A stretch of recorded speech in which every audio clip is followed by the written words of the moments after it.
नमस्कार, स्वागत है आप सबका।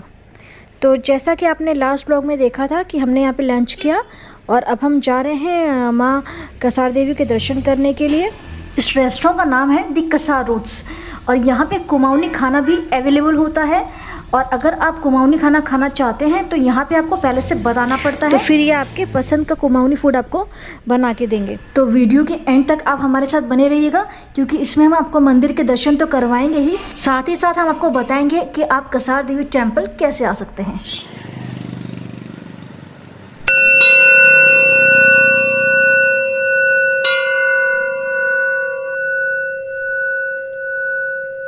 हम लोग कसार देवी मंदिर के लिए जा रहे हैं और शॉर्टकट हमने पकड़ा है। हमारे पास थोड़ा सा टाइम की कमी है, इसीलिए हम लोग थोड़ा सा शॉर्टकट पकड़ के बढ़ रहे हैं। तो थोड़ा सा अगर सांस फूलने की वजह से आवाज़ में चेंज हो तो उसके लिए क्षमा चाहेंगे।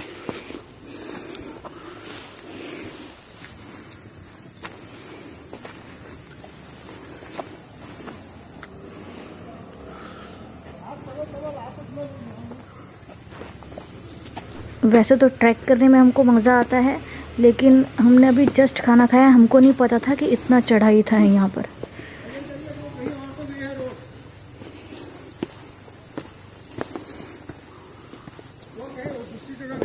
और कसार देवी टेम्पल की समुद्र तल से ऊंचाई 2116 मीटर्स है।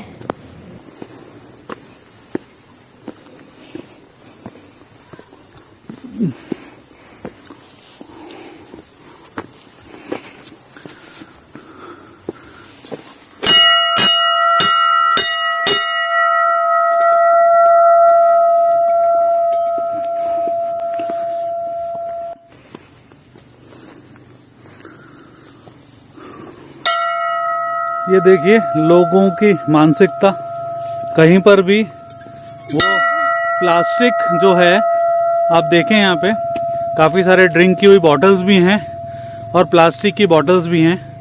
ये प्लीज़ आप मत करिए, आपसे विनती है, क्योंकि ये बहुत बड़ा जघन्य अपराध है।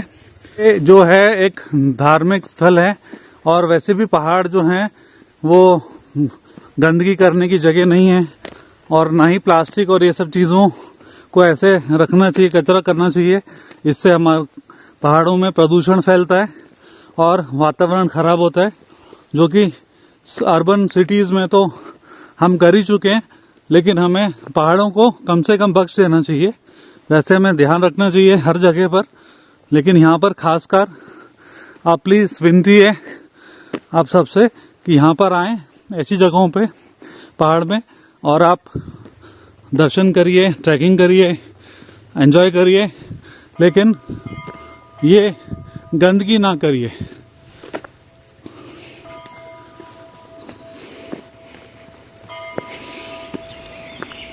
वो सामने है क्या?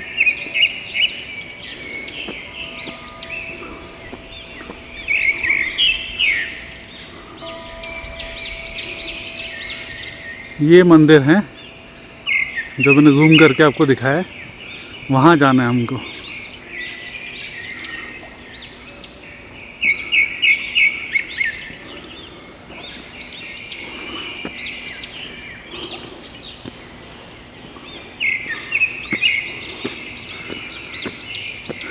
काफ़ी शुद्ध वातावरण है और हवा में काफ़ी नमी है।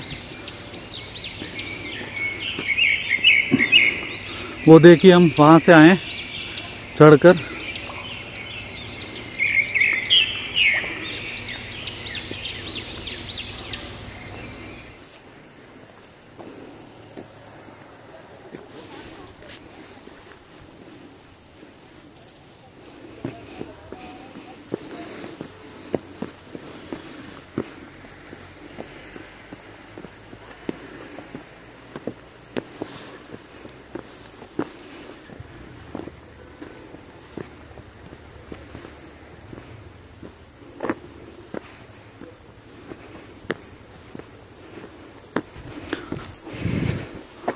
वो द्वार है जहाँ से हम चढ़ के यहाँ पहुँचे हैं अभी।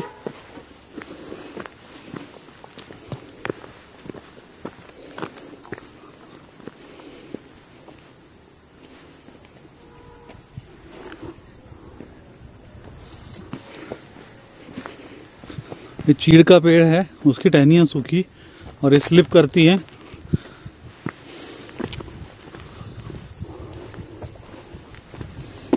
और ये बोर्ड में डिटेल्स है, यहाँ पे कब कब यहाँ पे संत, योगी, स्कॉलर्स, रिसर्चर्स आए हैं उनके बारे में डिटेल्स है, तो आप इस बोर्ड पे वो पढ़ सकते हैं। तो बस अब हम मंदिर पहुँचने ही वाले हैं, कुछ स्टेप्स बाकी हैं और हम मंदिर में पहुँच जाएंगे।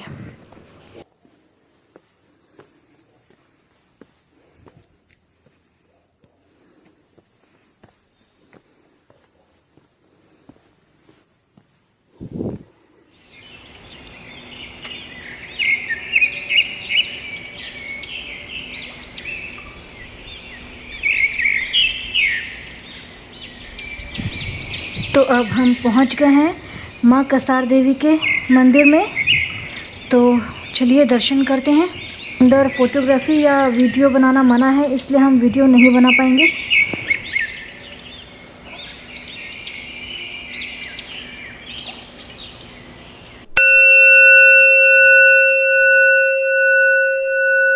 और अंदर माता की गुफा में जो वीडियोग्राफी है वो मना थी करना, इसलिए हमने वो नहीं की है। तो हम अंदर का आपको बता देते हैं थोड़ा। वहाँ पे माता की एक मूर्ति स्थापित है, जो अभी कुछ समय पहले ही स्थापित की गई है, कुछ सालों पहले स्थापित की गई है। और पहले यहाँ पे एक चट्टान की पूजा होती थी, और जिस चट्टान की गुफा में अभी माता का विग्रह स्थापित किया गया है, तो ऐसा कहते हैं कि उसी जगह पे माता ने साक्षात दर्शन दिए थे, माता साक्षात अवतरित हुई थी। और वहाँ पर पीछे चट्टान में शेर की बैठी हुई मुद्रा में आकृति प्राकृतिक रूप में बनी हुई है, और वो एकदम आप साफ साफ देख सकते हैं, जैसे शेर अपने आगे के दोनों पैरों के एक पंजे पे एक पंजा चढ़ा के बैठा रहता है, ठीक वैसे ही सेम आकृति वहाँ पे चट्टान पे बनी हुई है प्राकृतिक रूप से।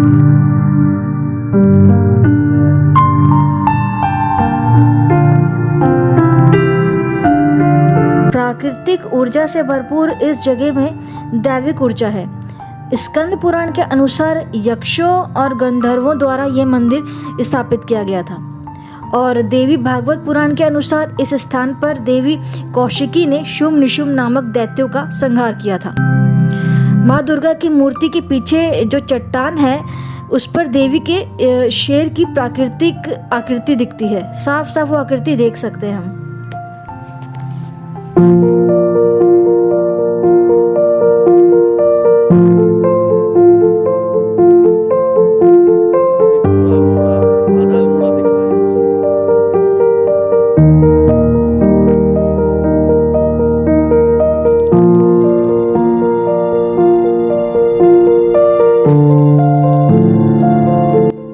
यहाँ से ऊपर है महादेव का मंदिर, तो हम लोग अभी वहीं पे जा रहे हैं। वहाँ पे महादेव का जो शिवलिंग है वो स्वयंभू है, तो चलिए चलते हैं महादेव के दर्शन करने के लिए।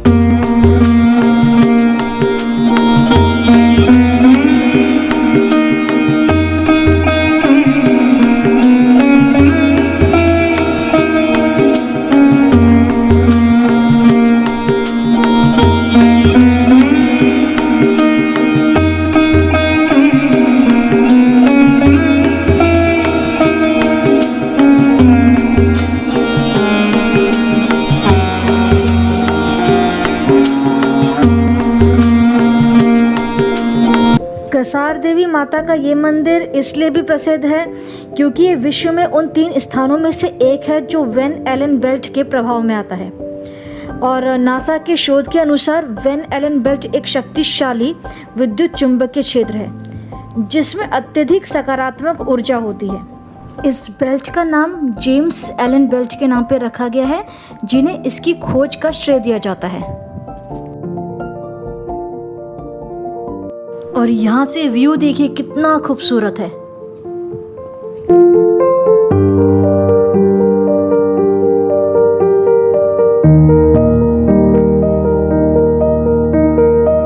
और यहाँ पर देखिए ये प्राचीन शिलालेख है, और भारत में शिलालेखों का प्रारंभ मौर्य काल से ही प्राप्त होता है। उत्तरांचल में देहरादून के समीप कालसी में अशोक का शिलालेख अत्यंत प्रसिद्ध है।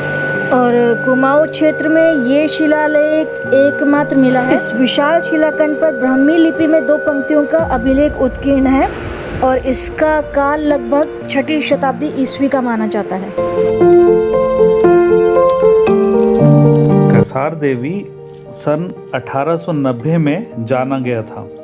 उस समय पर स्वामी विवेकानंद जी ने यहाँ का दौरा किया था और ध्यान किया था, और उसके बाद समय समय पर काफ़ी पाश्चात्य रिसर्चर्स, स्कॉलर्स आए यहाँ पर, काफ़ी दशकों तक यहाँ पर रुके और उन्होंने अध्ययन किया था। और साथ ही साथ बौद्ध गुरु लामास और काफ़ी फेमस बौद्ध गुरु हुए थे अंगारिक गोविंदा, वो भी यहाँ पे काफ़ी दशक तक रहे और उन्होंने अध्ययन किया। यह क्षेत्र क्रैंक रिज के लिए भी प्रसिद्ध है, जहाँ 1960 से 1970 के दशक में हिप्पी आंदोलन बहुत प्रसिद्ध हुआ था। अब मैं आपको बता दूं कि क्रैंक रिज का मतलब क्या होता है। क्रैंक रिज वो स्थान होता है जहाँ पर पाइन ट्रीज़ का बंच होता है, काफ़ी सारे पाइन ट्रीज़ होती हैं उस क्षेत्र में, जो एक काफ़ी मनोरम दृश्य प्रदान करता है, जो कि ये कसार देवी के क्षेत्र में आपको देखने को मिलेगा। और ये जो पूरा क्षेत्र है ये बर्ड वॉचिंग के लिए भी बहुत अच्छा है। यहाँ पे सुंदर सुंदर रंग बिरंगे बर्ड्स भी आपको दिख जाएंगे।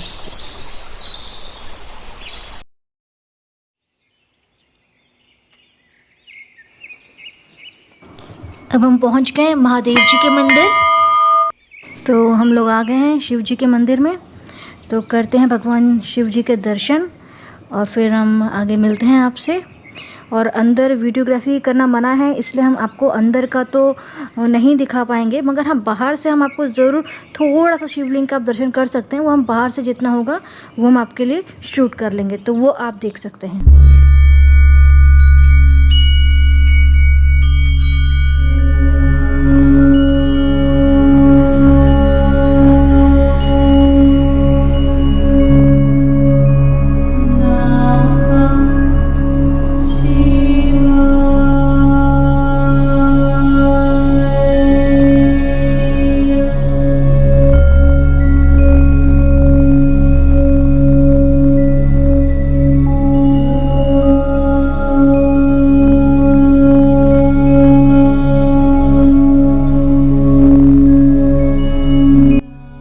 हमने कर लिए भगवान शिव के दर्शन।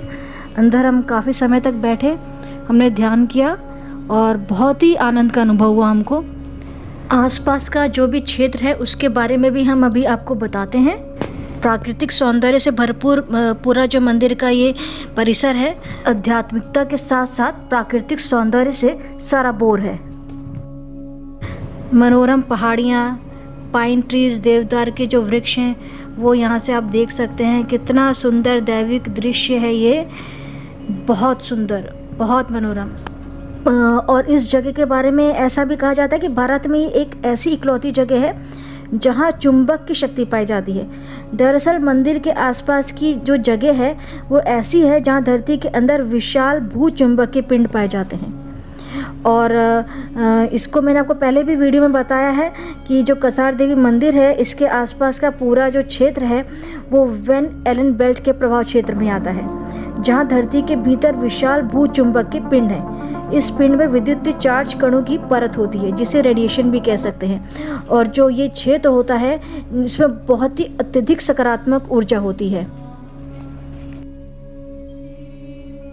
और विश्व के और जो 2 प्रमुख स्थान हैं जो वेन एलन बेल्ट के प्रभाव क्षेत्र में आते हैं वो है दक्षिण अमेरिका के पेरू स्थित माचू पिच्चू और इंग्लैंड के स्टोनहेंज, जिसमें एकदम अनोखी और अद्भुत चमत्कारिक समानताएं पाई गई हैं। वेन एलन बेल्ट के प्रभाव क्षेत्र में होने के कारण इस जगह पे अद्भुत शांति का अनुभव होता है और एक अलग ही मानसिक शांति का अनुभव किया जा सकता है।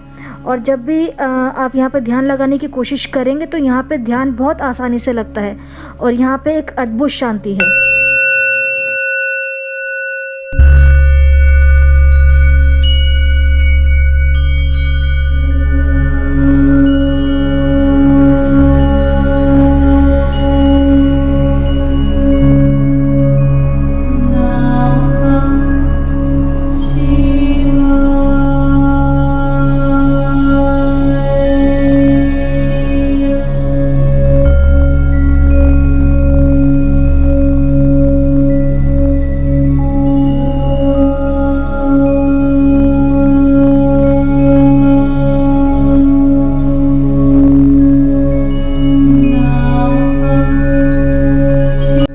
आप दर्शन करिए यहीं से महादेव के। तो नंदी महाराज जी के दर्शन तो आपको हो ही रहे हैं।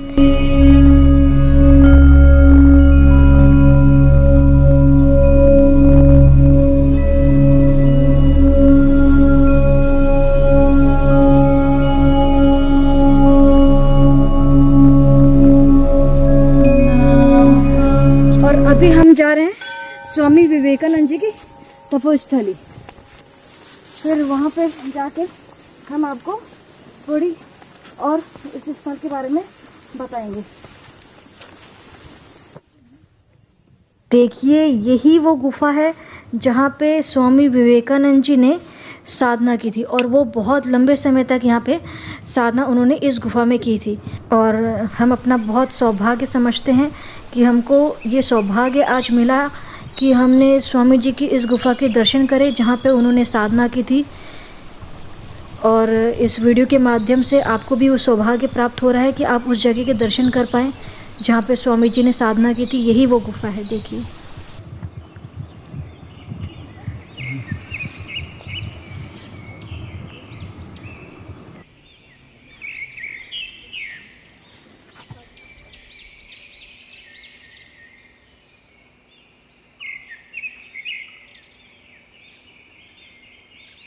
यही वो गुफा है जहाँ सितंबर 1890 में स्वामी विवेकानंद जी ने कठोर आध्यात्मिक साधनाएं की थी। यहाँ उन्हें उच्चतम आध्यात्मिक अनुभूतियाँ भी हुई थी तथा उनके मुखमंडल दिव्य ज्योति से अलौकिक हो उठा था। परंतु जब वे आध्यात्मिक अनुभूति के शीर्ष पर पहुँचे तब उनके अंदर पीड़ित मानव जाति की सेवा करने की एक तीव्र इच्छा जागृत हुई, जिसके वजह से उन्होंने अपने व्यक्तिगत आध्यात्मिक आनंद को छोड़कर जगत कल्याण के लिए कार्य करने के लिए वो बाहर निकल पड़े। इस स्थान पे स्वामी विवेकानंद जी ने पूरे 15 दिन बिताए थे, और वो 15 दिन ध्यान में बैठे रहे थे, और उनको यहाँ पर बहुत ही उच्चतम आध्यात्मिक अनुभूतियाँ हुई थी। और इस स्थान पे आके ऐसा लग रहा है ना कि इस स्थान पे ना घंटों बैठे रहें चुपचाप, और यहाँ पे एक अलग ही डिवाइन एनर्जी है जो यहाँ पे फ्लो हो रही है, और हम इस चीज़ को साफ साफ अनुभव कर पाते हैं।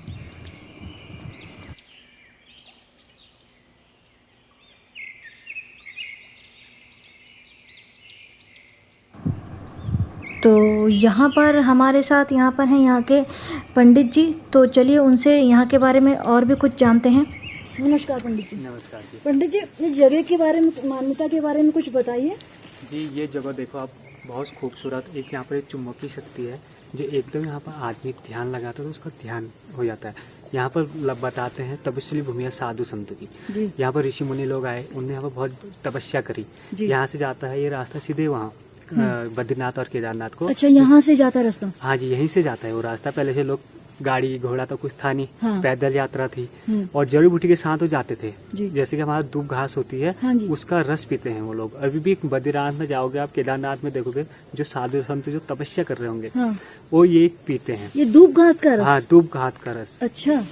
हम गए थे वहाँ पर, पूछा था हमने, हाँ। मैं भी बहुत जगह गया था ऊपर, हम वहाँ भी गए थे। उससे आगे यहाँ पर वाण पड़ता है हमारे ये चमोली जिले में जी। वहाँ से ऊपर को पैदल रास्ता है, नंदा सुनंदा की राजजात जाती है ऊपर को जी। तो वहाँ पर जाते हैं। तो हम गए थे रूपकुंड तक ऊपर जी। पिछले साल हम गए थे। हाँ जी। वहाँ भी लगा हमको कुछ यहाँ पर ऐसे, जब आदमी 16 फुट का हुआ करता था, हाँ। वहाँ पर बहुत आदमी के उस टाइम के कंगाल थे वहाँ पर। अच्छा, 16 फुट के? 16 फुट के। अच्छा। हम ऊपर तक गए थे, हाँ। नंदा पर्वत, हाँ। और जाके नंदा पर्वत और कैलाश पर्वत साथ साथ में थे। अच्छा। वहाँ तक गए थे हम, बहुत जने गए, 2 जने गए थे यहाँ से, तो अल्मोड़ा से 2 जने गए थे। बाकी एक कसार देवी माँ शक्तिपीठ है। अच्छा। यहाँ पर शुंभु निशुम्भ बताते हैं, शुंभु निशुम्भ जिसमें वध हुआ था राक्षसों का, हाँ। उस समय माँ ने यहाँ पर, फिर उसके बाद यहाँ आराम करने आए थे। उनके साथ साथ भोलेनाथ भी आए थे। अच्छा। यहाँ पर बताते हैं गाय दूध दिया करती थी। अच्छा, जो ये शिवलिंग अभी हमने दर्शन करे तो उनके बारे में बता रहे हैं तो? हाँ, हाँ, उनके अभी जो आपने शिवलिंग दर्शन करे जी, वो प्राचीन शिवलिंग है, स्वयंभू है, खुद ही प्रकट हुए यहाँ पर। हाँ, हाँ। यहाँ पर गाय दूध दिया करती थी। यहाँ के लोकल की गाय थी, पहले से चोटने यहाँ घास घास खाने के लिए आती थी। हाँ। अब तो बहुत कम हो गया गाय पालना आदमी का, तो हाँ, बहुत तो कहाँ शहर में। हाँ, तो जाके उसके बाद यहाँ पर आते तो लोग आते थे यहाँ पर जी। फिर उसका पता लगा उसके मालिक को, क्या था यहाँ पर तो गाय दूध देती है, ऐसा करती है, सुबह को दूध देती थी और शाम को घर जाके दूध नहीं देती थी, क्योंकि वो दूध यहाँ पे अर्पित कर देती थी, भोलेनाथ को देके जाती थी। उसके बाद यहाँ पर विवेकानंद जी आए, यहाँ पर गुफा है नीचे, अच्छा, छोटी सी, यहाँ पर उनने तपस्या करी। अच्छा। और जाके उनने यहाँ पर बहुत ज्यादा ऋषि आदि गुरु शंकराचार्य आए। पहले यहाँ पर कौशिक ऋषि आए, फिर आदि गुरु शंकराचार्य आए, फिर आदि संत लोग, महात्मा लोग आते रहते हैं यहाँ पर। पूरी ऋषियों की भूमि है। ऋषियों की भूमि, यहाँ पर ध्यान केंद्र के लिए, ध्यान करने के लिए आते रहते हैं यहाँ पर लोग। आप अपना भी कुछ अनुभव बताइए ध्यान के बारे में। हम यहाँ पर ध्यान करते हैं। पहली बात तो हम ध्यान करते हैं तो शाम के वक्त में, दिन में लोग बाग आते हैं तो हो नहीं पाता है, तो हम सुबह शाम करते हैं, बहुत अच्छा लगता है जी। मन को जो चाहिए होता है वो अवश्य मिलता है। अच्छा, सब कुछ छोड़ के हम बैठे हैं, छोड़ के क्या बैठे हुए, घर परिवार हमारा दूर है यहाँ से, हम यहीं पर ही रहते हैं। और जाके यहाँ पर सेवा देते हैं भोलेनाथ को, जब तक माँ की इच्छा होगी तब तक हम सेवा करेंगे, उसके बाद तो पता नहीं हम। अच्छा, ये आप इतने अच्छी जगह रहते हैं और इतनी ऊर्जा है यहाँ पर, पॉजिटिव ऊर्जा का संचार है, तो कभी कुछ अपना अनुभव ऐसा कुछ हुआ आपको तो जो बताना चाहेंगे आप? बहुत अनुभव हुआ है, तो कुछ एकाध अगर आप शेयर करना चाहें तो। ये चीजें शेयर नहीं की जाती। हाँ, वो तो जानते ही हैं। ये अनुभव, ये अपना वो है। हाँ। ये दिव्य शक्ति है। अनुभव हुए हैं आपको? अनुभव बहुत ज्यादा हुआ है। अच्छा, अच्छा। अभी मेरे 5 मंथली मेरे को यहाँ पर हो गए हैं आए हुए। हाँ। बट उस चीज का बहुत एहसास होता है मुझे। एहसास होता है, ठीक है। हाँ, खैर ये चीजें तो अपनी पर्सनल होती हैं, शेयर नहीं करे कोई बात नहीं है, मगर आपको अनुभव मिले हैं यहाँ पर। जी जी जी, बहुत ज्यादा अनुभव मिले हैं, जो हमारे प्रभु की इच्छा, माता रानी की इच्छा, वो चलता रहता है। और आप कुछ मैसेज देना चाहेंगे आज के यूथ को? आज के युग में ये कहना चाहूंगा, आदमी जो घूमने फिरने के लिए जाएं तो एक बार कसारदेवी, अल्मोड़ा कसारदेवी जरूर आए, देखिएगा एक बार पर ध्यान करके अपने जीवन सुधारिए। मतलब गलत चीजों से बाहर आके अच्छी चीजों में देखे एक बार हमारे है क्या, हमारे जीवन है क्या, आगे हमको करना क्या चाहिए। लास्ट में मुक्ति के द्वार एक ही है, यही है बस। हम कितना ही कुछ कर लें, लास्ट में एक ही द्वार होता है, हमारे पास कुछ नहीं जाता, हमारे पास जो हम भजन करेंगे वो हमारे पास जाता है।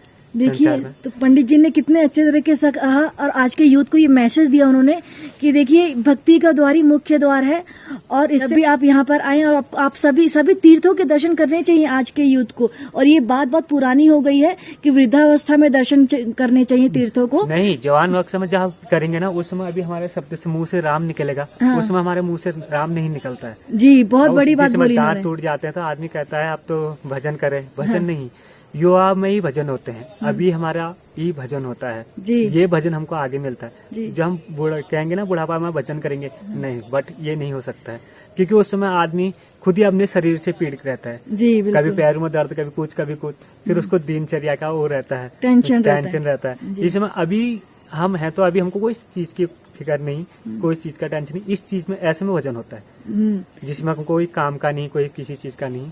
अभी भजन करने का मौका अभी है, बुढ़ापा में भी आप कर सकते हैं। हाँ। फिर उसके बाद तो उसका कोई फल उतना नहीं मिलता है जो जवानी में मिलता है फल। हाँ। क्योंकि हमारा भटक तो ये आत्मा है ना। हाँ। भटक तो हमारा दिमाग है। हाँ। हम दिमाग को स्टिक करेंगे, एक जगह पर लाएंगे तो वो हम एकदम फल पा सकते हैं जी। बहुत बड़े बड़े लोग आते हैं, वो दूर दूर से भी लोग आते हैं, दर्शन करते हैं, ध्यान करते हैं, कहते हैं पंडित जी बताइए कैसे हमारा यहाँ पर रहेगा ध्यान करने से। हम क्या बताएं, आप खुद ही करके खुद ही अनुभव ले जाइए, यहाँ से ले करके आगे भी बताइए लोगों को, हाँ जी वहाँ पर है, बढ़िया है, करके जाओ एक बार देखो। चैत की नवरात्रि आती हैं अभी, अब तो आश्विन की नवरात्रि चलेगी, अब कुछ साल महीनों के बाद चैत लग जाएगा, तो चैत की नवरात्रि तो माँ भगवती का उसमें पूजा पाठ होता है, आदि नवरात्रि होती हैं। तो उसके बाद सावन के महीना आ जाता है, भोलेनाथ। सावन के महीने में तो बहुत भीड़ होती होगी यहाँ पे? भीड़ होती है, हाँ, है ना? हाँ जी। नवरात्रि में भी भीड़ होती होगी? नवरात्रि में भी भीड़ होती तो कुछ खास होता है, मतलब कुछ ऐसा भंडारा? हाँ, आप भंडारा पूजा आप करवाना चाहे तो भंडारा आदि या पूजा पाठ पंडित जी से संकल्प करके, अच्छा, वो करवा सकते हैं। वो नंबर लेके आप उनसे बात। कितने समय पहले बोलना पड़ता है? 4-5 दिन पहले बताना पड़ता है। हाँ पंडित जी, हम पूजा पाठ करना चाहते हैं यहाँ पर। धन्यवाद। धन्यवाद पंडित जी। जय माता दी, जय भोले शंकर। जय भोले शंकर। भैया जूते चप्पल नीचे बोल दो।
कसार देवी के दर्शन कर लिए हैं और अब हम यहाँ से जा रहे हैं हल्द्वानी से हमारी ट्रेन है 8 बजे की हरिद्वार के लिए। और बने रहिएगा आप हमारे साथ इस ब्लॉग में, क्योंकि जाते जाते हम आपको अल्मोड़ा के खूबसूरत रास्ते भी दिखाएंगे और आपको पूरी जानकारी देंगे कि आप कैसे आ सकते हैं कसार देवी। अगर आप बाई एयर आने का सोच रहे हैं तो जो सबसे नियरेस्ट एयरपोर्ट है वो है पंतनगर में। तो आप पंतनगर आके वहाँ से आप टैक्सी या बस द्वारा अल्मोड़ा आ सकते हैं और अल्मोड़ा से 8 किलोमीटर की दूरी पर है कसार देवी। और जो रोड की कनेक्टिविटी है वो बहुत अच्छी है। और अगर आप बाई ट्रेन आना चाहते हैं तो काठगोदाम जो है वो सबसे निकटतम रेलवे स्टेशन है, जो कसार देवी के सबसे निकट स्थित है और मंदिर से ये 88 किलोमीटर की दूरी पर स्थित है। तो वहाँ से बसें भी चलती हैं और आप टैक्सी कैब भी हायर कर सकते हैं। और अगर आप बाई रोड जाना चाहते हैं तो आप बिल्कुल जा सकते हैं, क्योंकि अल्मोड़ा से कसार देवी 8 किलोमीटर की दूरी पर स्थित है और अल्मोड़ा सभी मेन शहरों से पूरी तरीके से वेल कनेक्टेड है। और कसार देवी विज़िट करने का सबसे बेस्ट टाइम है वो है समर्स का। मार्च से जून तक का जो समय होता है वो सबसे सुखद और आरामदायक होता है। और वो टाइम पे यहाँ का जो तापमान होता है वो 20 से 25 डिग्री सेल्सियस के बीच ही रहता है। तो आप समर्स में भी जा सकते हैं। और जो लोग मानसून में आना चाहते हैं तो उनको हम बता दें कि कसार देवी में बारिश का जो मौसम होता है वो जून से सितंबर तक का रहता है। वो थोड़ा सा रिस्की हो जाता है बारिश का टाइम, लेकिन फिर भी यहाँ पे हिमालय मानसून का अनुभव करने का भी सबसे अच्छा समय रहता है वो। तो चलिए चलते चलते हम आपको एक और खूबसूरत स्थल दिखाते हैं। ये देखिए, यहाँ पे स्वामी विवेकानंद जी आए थे और देखिए ये जो पार्क है स्वामी विवेकानंद जी के नाम पे है। बहुत खूबसूरत सा पार्क है ये।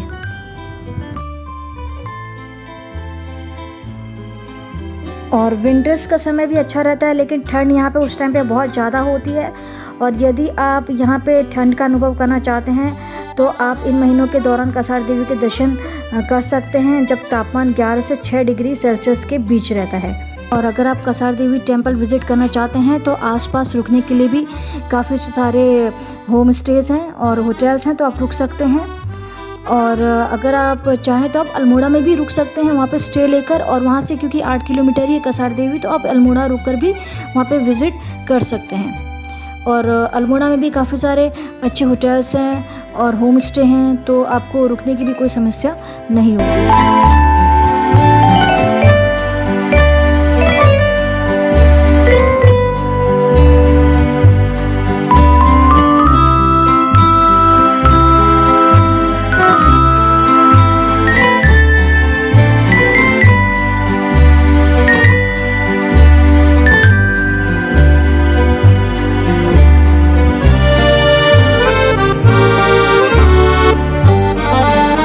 अगर आपको इस वीडियो से नई जानकारियाँ मिली हों तो प्लीज़ वीडियो को लाइक करिए, शेयर करिए और चैनल को सब्सक्राइब ज़रूर करिए।